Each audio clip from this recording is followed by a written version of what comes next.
காதி சாப், மேலும் ஜாமியா உஸ்வத்துன் ஹசனாவுடைய முஹ்ததீம் சாப் அவர்களை வாழ்த்துரை வழங்க அழைக்கின்றேன்.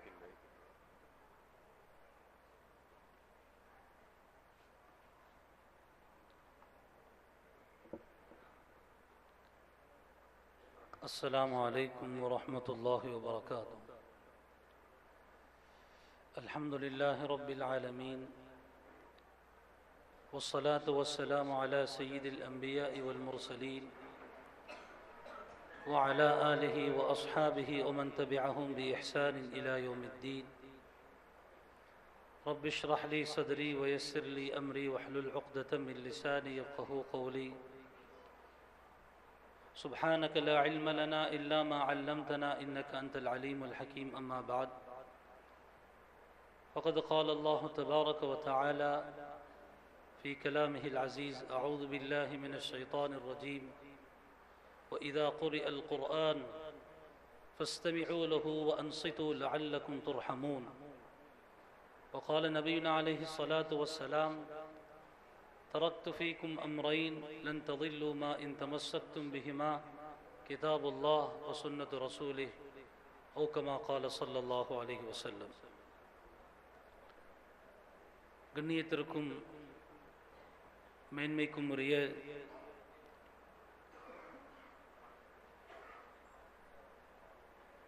மரியாதைக்குரியனது தந்தையாரின் வகுப்புத்தோழரும்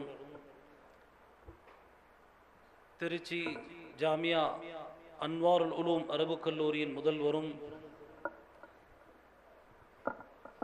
திருச்சி மாவட்ட ஜமாத்துல் உலமா சபையின் தலைவரும்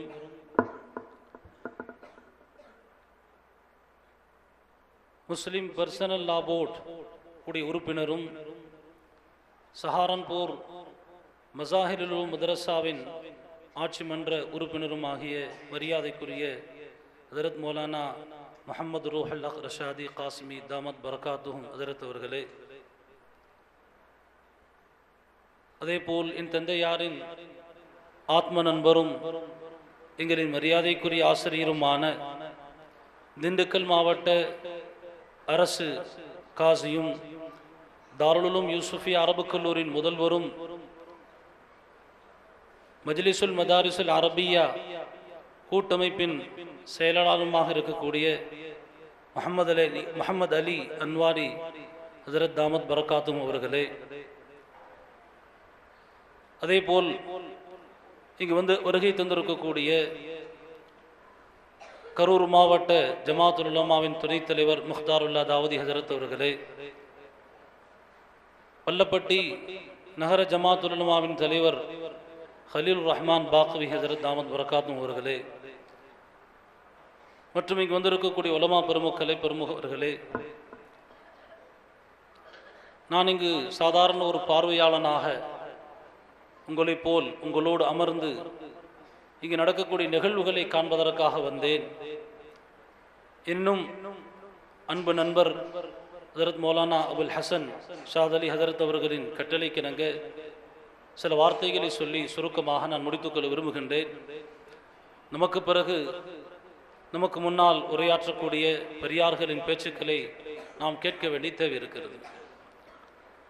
கண்ணியத்திற்குரியவர்களே, இன்றைய காலத்தில் உம்மத்தே முஸ்லிமாவுடைய அவல நிலைகளை பற்றி எல்லாம் நமது உலமாக்கள் அவ்வப்பொழுது நமக்கு சுட்டி காட்டி கொண்டிருக்கின்றார்கள், நமக்கு கவனமூட்டி கொண்டிருக்கின்றார்கள். அந்த விதத்திலே இன்றைய காலத்தில் முஸ்லிம்களுடைய வீழ்ச்சிக்கும் முஸ்லிம்களுடைய ஒரு தோல்விக்கும் மிக முக்கியமான ஒரு தெளிவான காரணம் என்னவென்று சொன்னால், எந்த வேதத்தை கொண்டு நாம் பெருமைப்பட வேண்டியவர்களாக இருக்கின்றோமோ அந்த வேதத்தை விட்டும் இன்றைக்கு நாம் மிக தூரமாக மிக அலட்சியமாக அதை பற்றி விழிப்புணர்வு என்று இன்றைக்கு வாழ்ந்து கொண்டிருக்கிறோம். குர்ஆனை கொண்டு முஸ்லிம்கள் பெருமை கொள்ள வேண்டும். குர்ஆனின் மூலமாக முஸ்லிம்களுக்கு அல்லாஹ் எல்லா உயர்வுகளையும் வைத்திருக்கின்றார். ஹதீஸிலே பெருமானார் ஸல்லல்லாஹு அலைஹி வஸல்லம் சொல்லி காண்பிப்பார்கள், இன்னல்லாஹ் யர்ஃபஉ பிஹாதல் கிதாபி அக்வாமன் வ யல்உ பிஹி ஆகரீன். சிலருடைய எழுச்சிக்கும் சிலரின் வீழ்ச்சிக்கும் இந்த குர்ஆன் காரணமாக இருக்கிறது என்று பெருமானார் ஸல்லல்லாஹு அலைஹி வஸல்லம் சொல்லி காட்டுகின்றார்கள். கண்ணியத்திற்கிறவர்களே, எந்த காலத்திலும் முஸ்லிம்கள் குர்ஆனை விட்டு எழுச்சி அடைந்த ஒரு வரலாற்றை நாம் காட்ட முடியாது. பெருமானார் ஸல்லல்லாஹு அலைஹி வஸல்லம் சொல்லிவிட்டு சென்றிருக்கின்றார்கள், எனக்கு பின்னால் நீங்கள் எல்லோரும் எழுச்சிமிக்க ஒரு சமுதாயமாக வாழ விரும்பினால் உங்களுடைய பாதுகாப்பிற்காக நான் 2 விஷயங்களை விட்டு செல்லுகின்றேன். முதலாவது அல்லாஹின் வேதத்தை உங்களோடு நான் விட்டு செல்லுகின்றேன், இரண்டாவது எனது வழிமுறைகளை விட்டு செல்லுகின்றேன் என்று பெருமானார் ஸல்லல்லாஹு அலைஹி வஸல்லம் சொல்லி காட்டியிருக்கின்றார்கள். அந்த அடிப்படையில் இன்றைக்கு நாம் குர்ஆனுடைய ஆய்வு, குர்ஆனின் மூலமாக பலன் பெறுதல், குர்ஆனின் மூலமாக நான் வழிகாட்டுதலை பெறுதல், இதை விட்டும் வெகு தூரத்தில் இருந்து கொண்டிருக்கின்றோம். இது உம்மத்தே முஸ்லிமாவுடைய மிக பெரும் அவல நிலையாக இருக்கின்றது. இன்றைக்கு நமது வாலிபர்கள் குர்ஆனை ஓத தெரியாதவர்களாக இருக்கின்றார்கள்.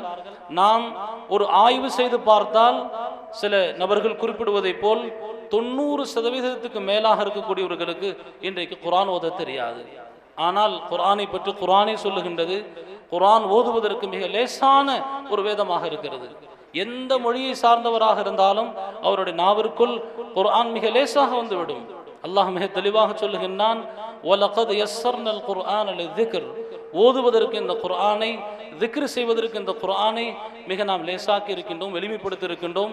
குர்ஆனுடைய ஒரு பெரிய மாஜிசா, எந்த மொழி பேசக்கூடியவராக இருந்தாலும், அவர் தமிழ் மொழி பேசக்கூடியவராக இருந்தாலும், சீன மொழி பேசக்கூடியவராக இருந்தாலும், ருஷ்ய மொழி பேசக்கூடியவராக இருந்தாலும், அது குழந்தைகளாக இருந்தாலும் வயோதிகர்களாக இருந்தாலும் அவர்களின் நாவுகளுக்குள் குர்ஆன் மிக எளிமையாக வந்துவிடும். ஆனால் இன்றைக்கு குர்ஆனை ஓதாமல் இன்றைக்கு நம்மில் பலரும் இருக்கின்றோம், அதை பற்றி கவலை இல்லாமல் இருந்து கொண்டிருக்கின்றோம். அதே போல் குர்ஆனை கொண்டு இன்பம் பெறக்கூடிய நிலைகள் இன்றைக்கு நாம் மறந்து விட்டோம். ஒரு காலம் இருந்தது, குர்ஆனை கொண்டு மக்கள் இன்பம் அடைவார்கள். சில நேரங்களில் ஒரு ஆயத்தை முழு இரவும் ஓதிக்கொண்டிருப்பார்கள். அந்த ஆயத்திலே வரக்கூடிய கருத்துக்களை நினைவு கூர்ந்து இரவுகளை எல்லாம் கழித்து கொண்டிருப்பார்கள். இன்றைக்கு நாம் குர்ஆனை கேட்பதற்கு கூட தயாராக இல்லை. அல்லாஹ் ஜல்ல ஜலாலுஹு திரு குர்ஆனிலே குறிப்பிட்டு காட்டுகின்றான், குர்ஆன் ஓதப்படுகின்ற பொழுது அதை அமைதியாக இருந்து கவனமாக கேளுங்கள். குர்ஆன் ஓதக்கூடிய நேரத்தில் அல்லாஹுடைய பிரத்யேக அருள்கள் இறங்கி கொண்டிருக்கிறது என்று அல்லாஹ் குறிப்பிட்டு காட்டுகின்றான். இன்றைக்கு நாம் குர்ஆன் கேட்பதற்கு நேரங்களை ஒதுக்குவது கிடையாது. குர்ஆன் ஓதுவதற்கும் நம்மிடத்தில் நேரம் இல்லை, குர்ஆனை கேட்பதற்கும் நமக்கு நேரம் இல்லை.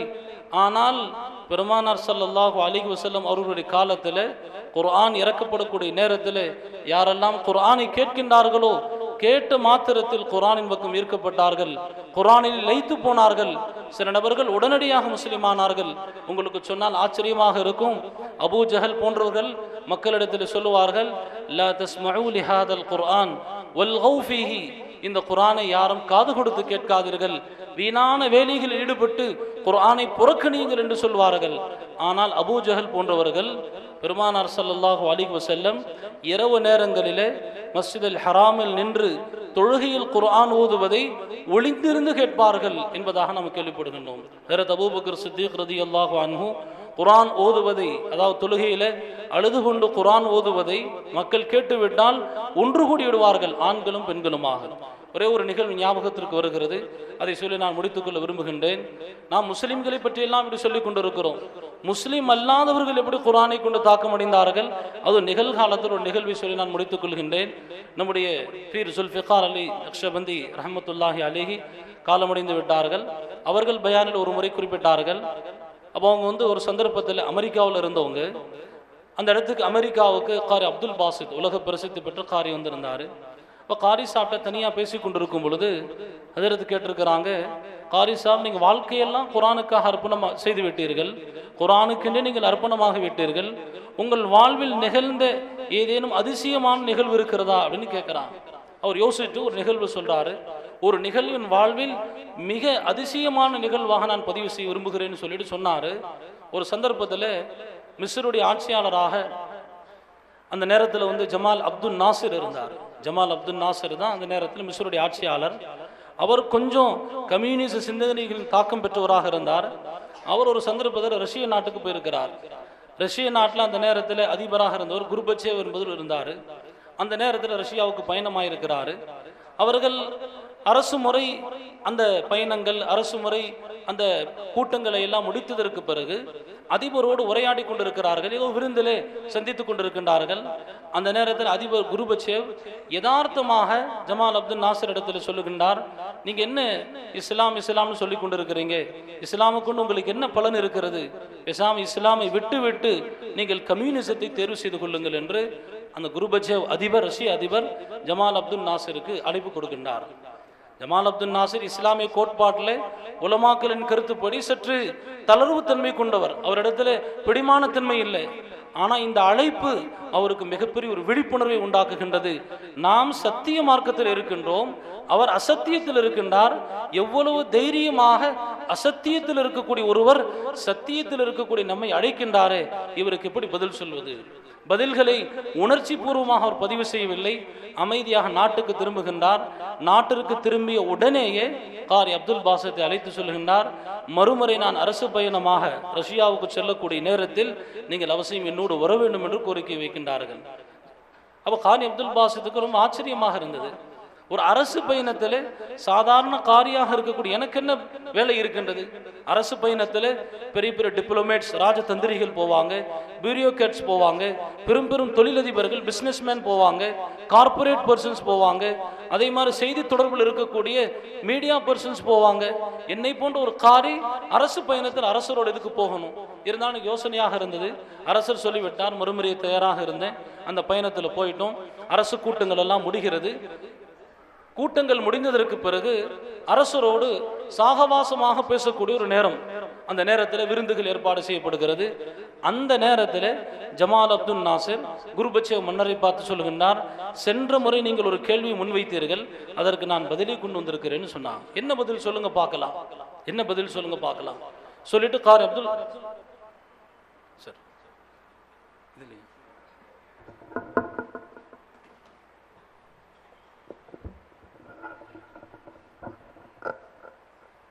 மன்னர் கேட்கின்றார், ஜமால் அப்துல் நாசர் இடத்துல நீங்க என்ன பதில் கொண்டு வந்திருக்கிறீங்க? உடனே காரி அப்துல் பாசத்தை அழைத்து குர்ஆன் ஓதும்படி சொல்றார். இவர் ஒண்ணுமே சொல்லலை. அவருக்கு தர்க்க ரீதியாக விவாத அடிப்படையில், தத்துவ அடிப்படையில் எந்த பதில்களும் பேசல. இஸ்லாத்திற்கான ஒரு சரியான முசாஹரா, இஸ்லாத்தை அழகான முறையில் எடுத்து வைக்கக்கூடிய விதத்தில் குர்ஆன் ஓதும்படி சொல்லுகின்றார். காரி அப்துல் பாசித் சூரத்து தாஹாவுடைய வசனங்கள் ஓதுறார். தாஹா மா அன்ஸல்னா அலைக்கல் குர்ஆன லிதஷ்கா. இந்த சூரா எவ்வளவு தாக்கம் நிறைந்த சூரா என்று சொன்னால், அல்லாஹ் குர்ஆனுடைய பண்புகளை பற்றி சொல்லி காட்டுகின்றான், பிறகு தன்னுடைய தன்மைகளை சொல்லி காட்டுகின்றான். இந்த சூரா தான் கல் மனது படைத்த ஹஜ்ரத் உமர் ரலியல்லாஹு அன்ஹு அவர்களின் உள்ளத்தை கூட கரைத்து விட்டது. அந்த சூராவுடைய துவக்கத்தை காரி அப்துல் பாசித் ஓதுறாரு. காரி சாப் சொல்றாங்க, என் வாழ்வில் கண்ட அதிசயம் நீங்க கேட்டீங்களே, இப்ப அதிசயத்தை கேட்டுக்கொள்ளுங்கள்னு சொல்றாரு. நான் அந்த ஆயாத்துகளை கண்களை மூடிக்கொண்டு ஓதிக்கொண்டிருக்கிறேன். சில வசனங்களை ஓதியதற்கு பிறகு நான் கண்ணை திறந்து பார்க்கின்றேன். அங்க ரஷ்ய அதிபர் குருபச்சேவ், அவர் முஸ்லீம் அல்ல, ஒரு கம்யூனிசவாதி, அவருக்கு அரபி மொழி தெரியாது. அவரை பார்க்கிறேன், அவருடைய கண்களிலிருந்து கண்ணீர் தாரை தாரையாக வழிந்து ஓடிக்கொண்டிருக்கிறது. அவருக்கு இஸ்லாம் தெரியாது, அவருக்கு குர்ஆன் தெரியாது, இதுவரை அவர் குர்ஆனை கேட்டதில்லை, அவருக்கு அரபு மொழியோடு பரிச்சயம் கிடையாது. ஆனால் குர்ஆனை கேட்கக்கூடிய நேரத்தில் அது இதயத்தை தொடுகின்றது, இதயத்தில் அது தாக்கங்களை ஏற்படுத்துகிறது. அவரை அறியாமல் அழுது கொண்டிருக்கிறார். இதான் வாழ்வில் கண்ட மிகப்பெரிய அதிசயம் என்று சொல்லி காட்டுகின்றார்கள். கண்ணியத்திற்குரியவர்களே, இன்றைக்கு நாம் குர்ஆனின் மூலம் தாக்கமடைவது, குர்ஆனின் மூலம் இன்னும் வரக்கூடிய இந்த நிகழ்வுகளை நான் விட்டுவிட்டோம். எனக்கு சொல்வதற்கு நிறைய தகவல்கள் இருந்தாலும் இங்கே நமது ஆசிரியர் பெருந்தகைகள் இருக்கின்றார்கள், அவர்களின் கருத்துக்களை கேட்கத்தான் இங்கே வந்திருக்கின்றோம். எனவே இதோடு நான் முடித்துக் கொள்கின்றேன். அதே நேரத்தில் இங்கே குர்ஆனை மனனம் செய்து அமர்ந்திருக்கக்கூடிய ஹாஃபில்கள், அவர்கள் தான் உண்மையிலும் வாழ்த்து சொல்வதற்கு தகுதியானவர்கள். அல்லாஹ் அவர்களின் வாழ்க்கையை செழிப்பாக்குவானாக, அவர்களின் பெற்றோர்களையும் அல்லாஹ் கண்ணியப்படுத்துவானாக. எல்லா பதவிகளும் உலகத்தோடு முடிந்துவிடும். அவர் பெரிய டாக்டரா இருந்தாரு, வக்கீலா இருந்தாரு, என்ஜினியரா இருந்தாரு, அல்ல பெரும் பெரும் பதவிகளை பெற்றிருந்தார். எல்லா பதவிகளுக்கும் முடிவுகள் வந்துவிடும். ஆனா குர்ஆனை மனனம் செய்தவரின் பதவிகள் உலகத்திலும் உயர்த்தப்படுகிறது. உண்மையான பதவி ஒரு மரணத்திற்கு பிறகுதான் துவங்குகின்றது. அவருக்கு மட்டுமல்ல, அவரை ஹாஃபிலா ஆக்கி அவருடைய ஆசிரியர்கள், அவர் ஹாஃபிலாவதற்கு மூல காரணமாக இருந்தவர்களின் பெற்றோர்கள் எல்லோருமே கண்ணியப்படுத்தப்படுவார்கள். அப்படிப்பட்ட கண்ணியங்களை பெறுவதற்காக வேண்டி நான் மனமுருகி அல்லாஹ்விடம் துஆ செய்தவனாக வாய்ப்புக்கு நன்றி கூறி விடைபெற்றுக் கொள்கின்றேன். வாஹிர் தாவானா அல்ஹம்துலில்லாஹி ரப்பில் ஆலமீன்.